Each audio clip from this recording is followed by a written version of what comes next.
अखण्डमण्डलाकारं व्याप्तर्जेन चराचरं तत्पदं दर्शितं येन तस्मै श्रीगुरवे नमः।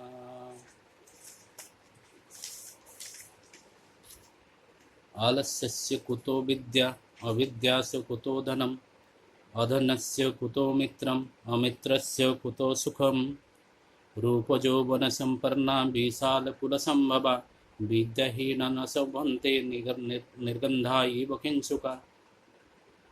ये संस्कृत श्लोक सारे हैं विद्या और एजुकेशन के बारे में, जो हमारी पिछले टॉपिक चल रही थी, जिसमें जय कृष्णमूर्ति जी का एजुकेशन और एजुकेशन सिस्टम के विषय में जो विचार है उसके हम चर्चा कर रहे थे। कुछ पॉइंट्स रह गई हैं, उसको हम आगे की ओर बढ़ाएंगे।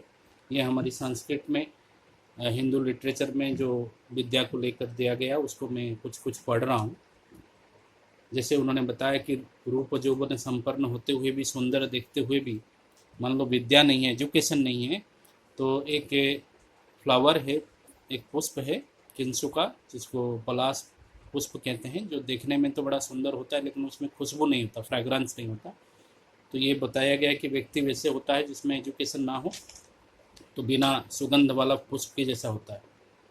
विद्या ददाति विनयम विनयाम याति पात्रताम पात्रताम धनमाप्नोति धनार्धर्म ततः सुखम। बोला गया है कि विद्या में विनय भाव आती है, विनय भाव से पात्रता उत्पन्न होता है। पात्रता माने डिजर्वनेस, कि एक व्यक्ति को हम बोलते हैं कि एजुकेशन तो सारे ले, सारे क्या मतलब सभी लोग जो भी हैं सभी के पास एजुकेशन है। फिर हम इंटरव्यू में देखते हैं कि किसके अंदर एक्चुअली एजुकेशन मतलब सारे व्यवहारिकता भी आ चुका है, तो उसको बोलते हैं पात्रता। तो एजुकेशन का पूर्णा तब होती है जब उसमें पात्रता भी आ जाए।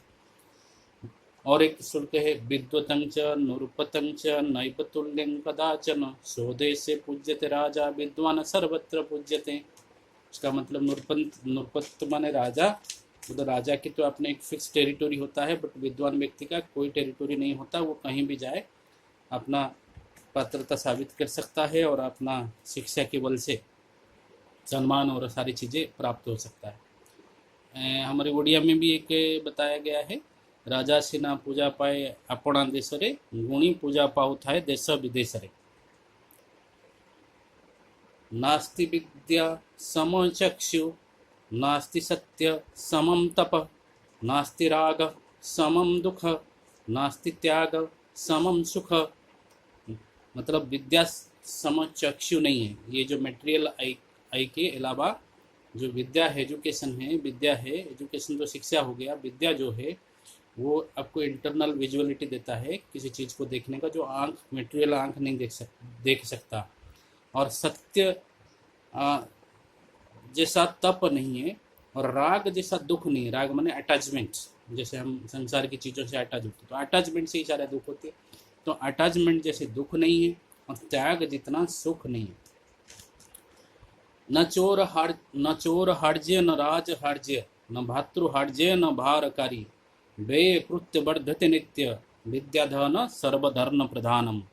बोले कि विद्याधन ऐसे होता है जिसको चोर भी नहीं ले सकता, कोई स्टेट टैक्स के रूप में वसूल नहीं कर सकता, और कोई भाई लोग, संबंधी लोग उसको प्रॉपर्टी के हिसाब से डिवाइड करके आपसे नहीं ले सकते, और जो इसको कैरी करता है उसको ये वजन नहीं महसूस होता है कि विद्या आ गया है, और इसको व्यय करने पे, खर्चा करने पे ये बढ़ेगा, बढ़ता रहता है।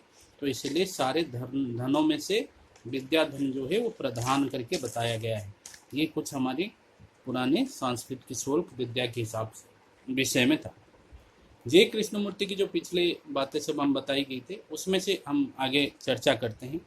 वो कहते हैं कि स्कूल में जो हमारी मार्किंग स्कीम है, एक बच्चे को दूसरे बच्चे के साथ जो कंपेयर करने का स्कीम है, एक बच्चे को मार्किंग भी करना है कि आपने इतने जो किया, एग्ज़ाम दिया, उसमें इतने मार्क्स आपने रखे, आपने टॉप नहीं किए या नीचे रहे, या जो भी विषय में मार्किंग स्कीम है, ये किसी व्यक्ति को बहुत इंटरनली हर्ट करता है। इसलिए हमने देखे होंगे बच्चे सारे, हम घर में ही हम सिखाते हैं कि आपको ऐसे ऐसे मार्क्स लाना है, नर्सरी लेवल से पहली क्लास कक्षा से लेकर आगे तक। तो ये जो कंपटीशन हम क्रिएट करते हैं घर से लेकर स्कूल में, मार्किंग करना किसी बच्चे को, कृष्णमूर्ति कहते हैं ये बच्चे को हर्ट, यानी एक नेगेटिव एनर्जी है। हर्टनेस एक नेगेटिव एनर्जी है जो अंदर से उसको पीड़ा देता है कि मैंने वो नहीं अचीव कर पाया। लेकिन हमने तो हमेशा हम ये सब पढ़ते हैं, जानते हैं कि कंपटीशन होना चाहिए, एम्बिशन होना चाहिए जीवन में, ड्रीम होना चाहिए। ये सब हम समझते हैं कि ग्रोथ की जो इंजन है, फ्यूल है, जो ग्रोथ की जो फ्यूल है, जो ऊर्जा है, जो हमें प्रेरित करेगा आगे बढ़ने के लिए, वो हमारी ड्रीम्स है। सारे मोटिवेशनल स्पीकर इसी बात को कहते हैं कि लाइफ में जितना हो सके बड़ा बिग ड्रीम्स देखना चाहिए, और उस ड्रीम्स को आप महीनों के, सालों के हिसाब से तोड़ना चाहिए, फिर महीनों के हिसाब से बांटना चाहिए, और डे के हिसाब से बांट के फिर आज का उस ड्रीम का कुछ हिस्सा करना है, कल का ड्रीम का कुछ हिस्सा करना है, 24 घंटा उसी में एनगल्फ रहना है, वही आपको कैरी फॉरवर्ड करेगा। तो यानी कि ड्रीम ही आपको आगे की ओर ले जाएगा, यही हम सीखें। और हम ये भी देखे हैं कि मैं भी एक टीचर हूँ, तो मैंने देखा हूँ कि बहुत बच्चे जो डिमोरलाइज हो जाते हैं, बार बार उनको यही मार्किंग स्कीम, हर बार उनको नीचा दिखाने के कारण, क्योंकि क्लासरूम में आगे का ही कुछ ही स्टूडेंट ही हो सकते हैं थोड़ा अच्छे पढ़ रहे हैं और उस कंपटीशन की उस धारणाओं पे चल रहे हैं, बाकी मेजर तो डिजेक्टेड और डिसरेस्पेक्टेड, और हमेशा हम उसको नीचा दिखाने की कोशिश करते हैं, तो उनकी जो एनर्जी है वो मर जाती है। तो कृष्णमूर्ति कहते हैं जब आप किसी बच्चे को हर्ट करते हैं इंटरनली, तो नेगेटिव जब आती है तो नेगेटिविटी में ब्रेन स्ट्रेस में आ जाता है, और स्ट्रेस में जब होता है तो ब्रेन कोई creative energy, lack of energy होती है। हमेशा स्ट्रेस में हम लैक ऑफ एनर्जी होती है, स्ट्रेस में या गुस्से में। आप देखेंगे जीवन में जब आप स्ट्रेस में, बोलते हैं जब गुस्सा आए तब कोई इंपॉर्टेंट डिसीजन मत लो। क्यों? क्योंकि तब आप अपने ब्रेन का ही खुद ही सारा इस्तेमाल नहीं कर सकते। सारे ब्रेन है बट ब्रेन में एनर्जी नहीं है। जैसे कोई सिस्टम है, बिजली नहीं है, मोबाइल है, चार्ज नहीं किया है, तो ब्रेन में जब एनर्जी नहीं होगी तो ब्रेन एफिशिएंटली वर्क नहीं कर पाएगा। तो ब्रेन में एनर्जी कब नहीं है? जब ब्रेन स्ट्रेस में है। तो कब स्ट्रेस में आ जाती है? जब हम उसको कंपेयर कर लेते हैं, मार्किंग कर लेते हैं, नीचा दिखा लेते हैं, तो उसको लैक ऑफ एनर्जी हो जाती है। तो लैक ऑफ एनर्जी से कोई क्रिएटिविटी नहीं हो सकती, क्योंकि क्रिएटिविटी के लिए एनर्जी चाहिए, और वो भी पॉजिटिव एनर्जी चाहिए। तो इसीलिए जब हम कंपेयर करते हैं, हम एक्चुअली बच्चे की ब्रेन को हम खाली कर देते हैं अंदर से, और उसको किसी काम के लायक नहीं छोड़ते, ये कहते हैं। तो ये मैं थोड़ा सा बायोलॉजी के मेरे टॉपिक के सब्जेक्ट है, तो मैं उसी हिसाब से बता सकता हूँ कि हमारी ब्रेन में जो बड़ा हिस्सा, जिससे हम ह्यूमन बने, जिसमें हमारी मन और सोचने की ताकत और भावनाएं, ये सारे जो एनर्जी डेवलप हुई, जो ह्यूमननेस है, जिसमें ह्यूमन पूरी सारे मटेरियल वर्ल्ड और चांद तक पहुंचा है, उसमें सेरेब्रम ब्रेन में हमारे fore brain, mid brain, hind brain के पार्ट है, उसमें से फोर ब्रेन 80% हमारे हिस्सा ब्रेन का लगभग स्ट्रक्चरली फंक्शनली सेरेब्रम पार्ट है।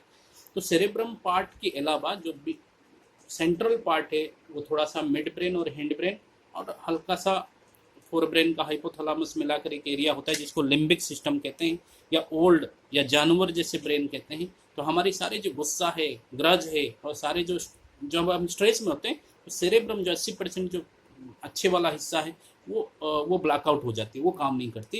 वो छोटी सी जो एनिमल ब्रेन है उसी से हम सारे डिसीजन लेते हैं। गुस्से में हम क्या डिसीजन लेते हैं?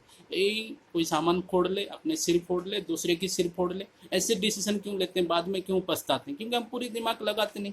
इसलिए सर लाइफ में भी जो इम्पोर्टेंट काम होता है, बोलते हैं ना शादी ब्याह में कोई काम और कि मकान बना कुछ करना, तो बहुत सारे लोगों से सलाह मशवरा करना चाहिए। क्योंकि जब आप कोई चीज़ करने जा रहे हैं तो आप अंडर स्ट्रेस में, तो आप जब अंडर स्ट्रेस में आप अपने दिमाग का पूरी इस्तेमाल नहीं करें तो जीवन की एक भारी निर्णय लेते समय कहीं आप चूक ना कर जाए, गलत ना कर जाए। इसलिए हमारी पुरानी विधि रहती थी कि जब ये शादी ब्याह वगैरह में किसी को लाए तो सब काफ़ी लोगों को बुला चुला के लेके जाते थे। उसका साइड इफेक्ट तो है, लेकिन यही मेन कारण उसमें यही था कि आपकी दिमाग हो सके स्ट्रेस में है, परेशानी में है, सही निर्णय ना ले सके, चुक जाए। तो इसलिए सारे ब्रेन मिल जाएंगे जो अनस्ट्रेस्ड हैं, तो सही रिजल्ट करीब आप जा सकते हैं। तो ये जो हमने बोला कि हमने तो हमेशा पढ़ते हैं, मोटिवेशनल स्पीकर वगैरह सारे यही कहते हैं कि ड्रीम्स होना चाहिए, और ड्रीम्स ही आपको प्रेरित करेगा। जैसे मैंने बताया ड्रीम्स को डिवाइड करना है हर डे के हिसाब से। लेकिन अब के कृष्णमूर्ति की कहना है कि ये सब नहीं होना चाहिए, क्योंकि ड्रीम आपको ही स्ट्रेस में डाल देगा। और बोलते हैं आप ड्रीम कैसे कर सकते हैं? आपके पास क्या साधन है ड्रीम करने का? ड्रीम आप करते कैसे हैं? हमारे दिमाग में जो पहले की मेमोरी पड़ा है, जो आस पास से सीखे हैं, तो उसी को लगाकर हम सोचते हैं कि हम 40 साल बाद, 25 साल बाद ये चीज़ें हो जाएंगे, वो हमारे ड्रीम है। तो आप देखिए, हमें जो हम जो ब्रेन से वो ड्रीम को पैदा किए, वो ब्रेन डेड मेमोरीज जो आसपास के देखें इकट्ठा किया गया, मेमोरीज मतलब मटेरियल मतलब डेड है, वो मरे हुए, जीवन तो जीवंत है, लाइवली। तो लेकिन हमारी जो डेड मेमोरीज हैं आज के समय में, हम उसी को क्या एक्स्ट्रापोलेट करके आगे की ओर धकेल के फ्यूचर की कल्पना करते हैं, उसी को हम ड्रीम कहते हैं। इसका मतलब हम मरे हुए सामान से जीवंत और भविष्य की जीवंत चीज़ों की चित्र करते हैं, और उसके बाद बहुत सारे मल्टीपल फैक्टर्स हैं। जरूरी नहीं कि हमें वो चीज़ मिल जाएगी, एक तो क्योंकि खाली में हमारी चाह देने से ड्रीम कर लेने से नहीं होगा। दूसरी बात है, आज की परिस्थिति में हम जिसको ड्रीम मान रहे हैं, आज से 30 साल बाद दुनिया बदल जाएगी, वो हो सके हमारे लिए ड्रीम नहीं रहे, उस समय की रिक्वायरमेंट है। आप देखे होंगे पिछले 10 साल 15 साल में दुनिया कितनी बदल गई। तो इसीलिए आप मान लो 25 साल पहले की बाद की कोई स्थिति मानते हैं कि वो आपकी ड्रीम है, और 25-30 साल बाद पता चलेगा कि वो आपने क्यों सोच लिया, तो बेकार गुड़गोबर वाली ड्रीम आपने सोच लिया था। तो इसीलिए हम जो ड्रीम सोच रहे हैं वो लाइव नहीं है, वो डेड है। क्योंकि आज जो हमारे पास संपत्ति है, हम वो ड्रीम की स्थिति में पहुंचे नहीं हैं। तो पहुंचे होते तो वो तो वास्तविक जब आएगा तभी पहुंचेंगे। तो इसलिए हमारे पास कर्तव्य करने के लिए क्या बात है, एक तो कर्तव्य करने के लिए, ड्यूटी करने के लिए स्ट्रेस से हट जाना चाहिए, कंपैरिजन नहीं होना चाहिए। तो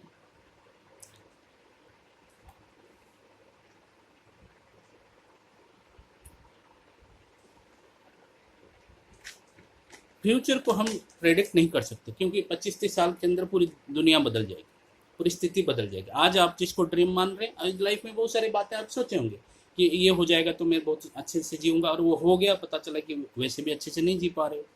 तो इसका मतलब आपने जब ड्रीम किए थे तब वो चीज़ हो जाने के लिए, कोई अचीवमेंट हो जाने के लिए, तब वो ड्रीम था, तब किस समय। आज कोई चीज़ की ड्रीम है तो आज 25 साल बाद वो ड्रीम नहीं रहेगा आपके लिए, वो एक आम बात हो गई होगी, कुछ और हो गया होगा। तो इसीलिए आप ड्रीम करेंगे और वो आपको प्रेरित करेगा, ये बातें आपको कंपटीशन कर देगा, आपके स्ट्रेस में ले आएगा, आपके ब्रेन को लैक ऑफ एनर्जी कर देगा, और आपको एक रैट रेस में धकेल देगा, जिसमें आप जिसके लिए पैदा हुए थे और जिस यूनिकनेस के साथ पैदा हुए थे, वो एनर्जी को आप एक्सप्लॉइट नहीं कर सकते, और आप जीवन में एक अच्छी सोच की ओर आगे नहीं बढ़ सकते। जगी वासुदेव जो प्रेजेंटली हैं, उनको किसी ने पूछा था कि यही बात है कि हम बिना कोई ड्रीम का, बिना कोई ख्वाब देखें तो हम आगे कैसे बढ़ेंगे। जैसे गीता में कृष्ण ने बताया है अर्जुन को कि फल की आशा नहीं रखना चाहिए। हम तो घर में भी शिक्षा देते हैं कि कर्म ने बाधिकारस्तव मांग फलेषु कदाचन, कर्म में हमारी अधिकार है और फल में आशा नहीं रखनी चाहिए। कृष्ण भी अर्जुन को यही समझाते हैं।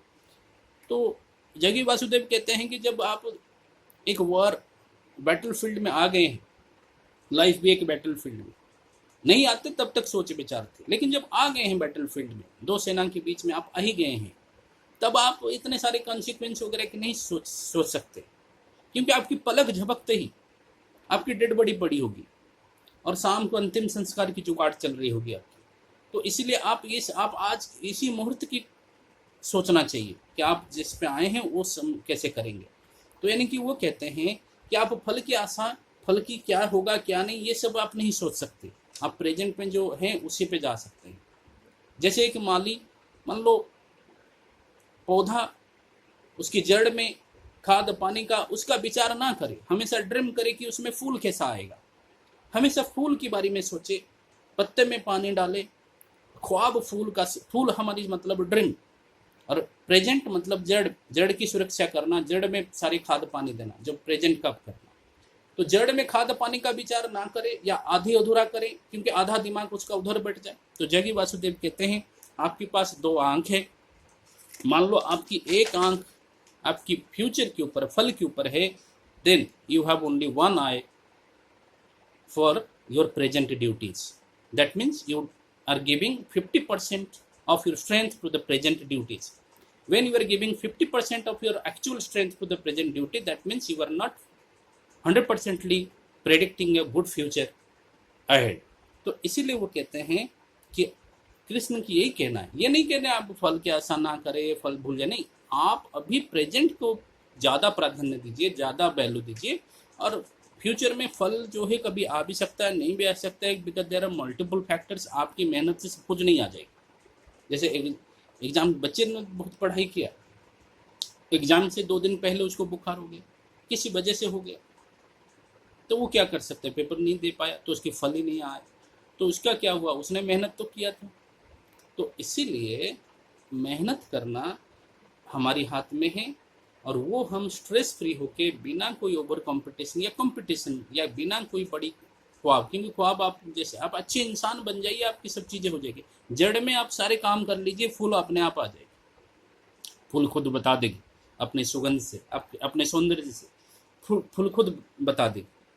तो ये बातें जो हम घर घर में चर्चा करते हैं कि फल की आशा नहीं रखना चाहिए, और बच्चे को सिखाते हैं कि तुम्हें तो एक एक आधा आधा मार्क्स के लिए पूरी जान निछावर कर देना चाहिए, तुम्हें तो क्यों नहीं 99 क्यों रखा, 98 क्यों रखा, 2 मार्क्स तुम्हारे किसने ले गया, तो उसके पीछे पड़ जाता। तो ये चीज़ें नहीं होना चाहिए जो जय कृष्णमूर्ति जी की कहते। तो जैसे कहते हैं कि हमारी ब्रेन में जब पुराने चीज़ें भरे पड़े हो तो हम उसको नई चीज़ें नहीं भर सकते। किसी पात्र में मान लो पहले से ही पुरानी कुछ भरा हुआ है तो नई चीज़ें आप भर नहीं सकते, पुराना खाली करना पड़ेगा। जो ब्रेन देखना ये सब क्या है, हमारी पुरानी मेमोरीज, जो एक्सपीरियंस हमने सोचा है हमें ये बनना चाहिए, तो इसका मतलब हम पुरानी मेमोरीज और ख्यालात जो अभी की हमने बोलचाल और समाज जहाँ जा रहे हैं उन सब का गैदरिंग से कोई भी चीज़ आप दिमाग में गैदर कर लिया, मतलब वो अपने अब उसकी लिमिट में ले आया, लिमिट में ले मतलब वो डेड हो गया, वो लाइव नहीं रहा। तो बोले कि जब हम क्या करते हैं, हमारी हाथ की मुट्ठी तो हम नहीं खोलना चाहते, लेकिन हम सोचते हैं कि हम नए क्यों नहीं कुछ पकड़ पा रहे। नई कुछ पकड़ पाने के लिए पहले अपने हाथ की मुट्ठी भी तो खोलना पड़ेगा, पुराने तो छोड़ना पड़ेगा, तभी जाके नए पकड़ पाएंगे। तो ऐसे ही हमारी ब्रेन जब तक एम्प्टी ना हो जाए किसी चीज़ से, जब एम्प्टी हो जाएगी तो जाके हमारी नई कुछ चीज़ें उसके अंदर घुस पाएगी या नई कुछ चीज़ें पनप पाएगी। तो इसीलिए हम कहते हैं, और जी कृष्णमूर्ति कहते हैं कि हमारी जो एजुकेशन है, पढ़ाई जो है वो पूर्णांग नहीं है, आज होलोसिंथेटिक नहीं है, होल नहीं है। मतलब हम थोड़ा सा ही शिक्षा देते हैं, तेरे को ये बनना है, बस मैकेनिकल इंजीनियर बनना है, ये जो थोड़ा सा जो शिक्षा देते हैं, और वो इतना टफ कंपटीशन हो गया है कि उसी को लेते देते पूरे दिन निकल जाता है। तो उसी को लेते लेते जब दिन निकल जाता है तो नया कुछ सीख नहीं पा रहे हैं। तो तो क्या होता है कि वो कहते हैं कि हम हमारी सारी पढ़ाई पूरी होलोसिंथेटिकली होना चाहिए, पूरी वर्ल्ड के लिए होना चाहिए, कि जिसका एनवायरमेंटल इम्पैक्ट क्या है, हमें पूरी इंसान पहले होना चाहिए। ये मटेरियल शिक्षा तो जरूरी है, बट ह्यूमन होने के लिए हमें किसी की बाहर की टीचर की जरूरत नहीं है, कोई गुरु, कोई किसी ग्रंथ की जरूरत नहीं है, क्योंकि हमारे पास वो सारे प्रॉपर्टीज है, हमें बस स्टडी कर। बट हम जीवन को स्ट्रगल क्यों बनाते हैं, कि कृष्णमूर्ति कहते हैं हमारे जीवन, हमें कहते हैं ना जीवन तो स्ट्रगल है, कई सुबह सुबह मैसेज आ जाता है ये जीवन बड़ा स्ट्रगल है और हमें आगे बढ़ना है, दूसरे से संघर्ष करना है। हम पहले बचपन में पढ़े थे कि life is not the petals of रोज, इसमें पत्थरें आएंगे, कांटे लगेंगे, उतार चढ़ाव होगा। ऐसे क्यों है, क्योंकि कृष्णमूर्ति कहते हैं हम जीवन को खुद जान पूछ के बोझिल बना दिए, कोई संघर्ष वंघर्ष नहीं है, हम जान पूछ के, हमें संघर्ष से अच्छा लगता है। जैसे जो गोबर की कीड़े को गोबर में अच्छा लगता है, सुगंध आता है, हम संघर्ष नहीं होगा तो जी नहीं सकते, संघर्ष ढूंढ ही लेंगे कहीं से, मतलब शांति से जीना ही नहीं चाहिए चाहते हैं हम लोग, क्योंकि वो उनकी कहना है कि 3.5 मिलियन करीब ईयर्स हो गए कि हमारी जो शरीर इवोल्यूशन से बना, ये फिजिकल बॉडी ये संघर्ष से बना है। तो जब संघर्ष से बना है, ये हमारे डीएनए में छप गई। हमें ह्यूमन होने के बाद हमारे पास इतना संघर्ष के लिए जरूरी नहीं है, हमारे पास मान लो 2 जोड़ी कपड़ा है और खाने पीने की थोड़ा बहुत भी साधन है, हम क्यों इतना फितूर पालें और जीवन को हम बर्बाद कर दें, जो बहुत चंद समय की है, रेत की तरह हाथ से फिसलता चले जा रहे हैं। लेकिन कृष्णमूर्ति कहते हैं क्योंकि हमारी आदत है, डीएनए में है, हमारी बॉडी में है कि हम संघर्ष ही करेंगे, संघर्ष की बगैर कुछ नहीं, हम हर जगह आसानी रास्ते से संघर्ष ढूंढ लेंगे, दूसरे से कंपटीशन ढूंढ लेंगे और संघर्ष करके बोझिल हो जाएंगे, ये हमारी आदत है।